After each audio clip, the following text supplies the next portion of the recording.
আমি আপনাদের বন্ধু মিতালি। আমার কুকিং ল্যাবে আপনাদের স্বাগত। একটা নতুন খাবারের সঙ্গে পরিচয় করাবো। বন্ধুরা, আমি মিতালি, আমার কুকিং ল্যাবে আপনাদের স্বাগত। আজকে একটা মুখে লেগে থাকার মতো সবজি করব।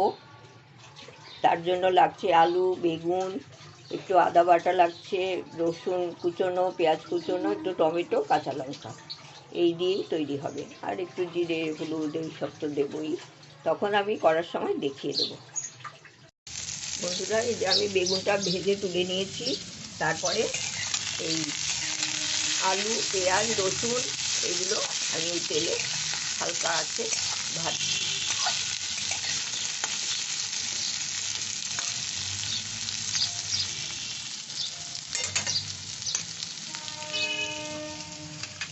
ঢাকা দিয়ে দেবো। এটা আলুটা নরম হলে তারপরে আমি একটু কালো জিরে দিয়ে দিলাম।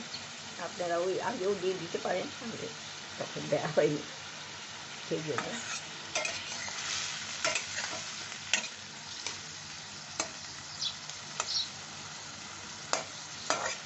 একটু হবে, একটু হোক।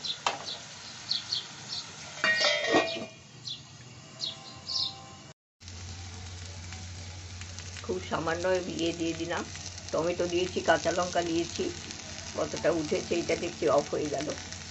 আর এইখানে আমি সামান্য জিরে গুঁড়ো, একবারে 4 চামচের 4 ভাগের 1 ভাগ সামান্য ধনে গুঁড়ো। আমি অল্প করছি, তো আপনারা আপনাদের পরিমাণ মতো দেখে দিয়ে দেবেন।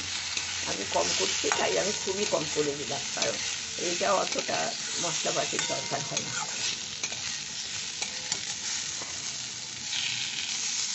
এইটা তারপরে আমি এইবার যে ভাজা বেগুনটা দিয়ে দেব।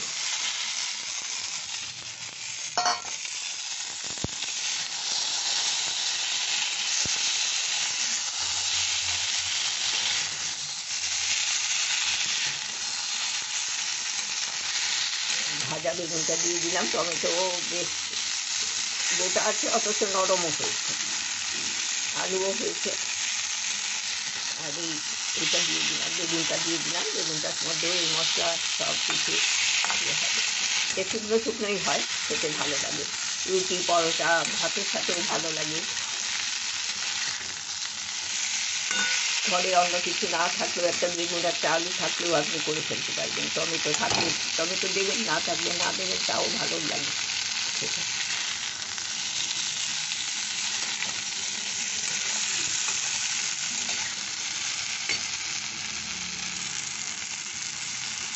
খুব ইজি একটা রান্না আমি করছিলাম না, ঠিক আছে বন্ধুদের সাথে একটু শেয়ার করি, যদি ওনাদের কিছু কাজে লাগে।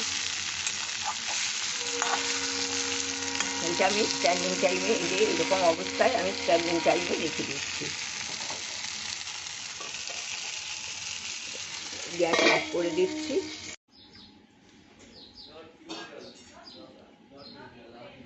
বন্ধুরা, এই যে আলু, বেগুন, টমেটো দিয়ে যে একটা চচ্চড়ি মতো করেছি, বেশ বড় বড় একটু ভাজা ভাজা, ওইটা ঠিক ঘাটা ঘাটা হয় না, সবই গোটা গোটা আছে। এই যে দেখতে পাচ্ছেন, খুব গোটা গোটা রয়েছে, অথচ সিদ্ধ হয়েছে। এটা রুটি, পরোটা, ভাত সব দিয়েই কিন্তু খুব ভালো লাগে। আপনারা একবার করে দেখবেন, আশা করি আপনাদের ভালো লাগবে। কেমন লাগে ভিডিওটা দেখে কেমন লাগে জানাবে।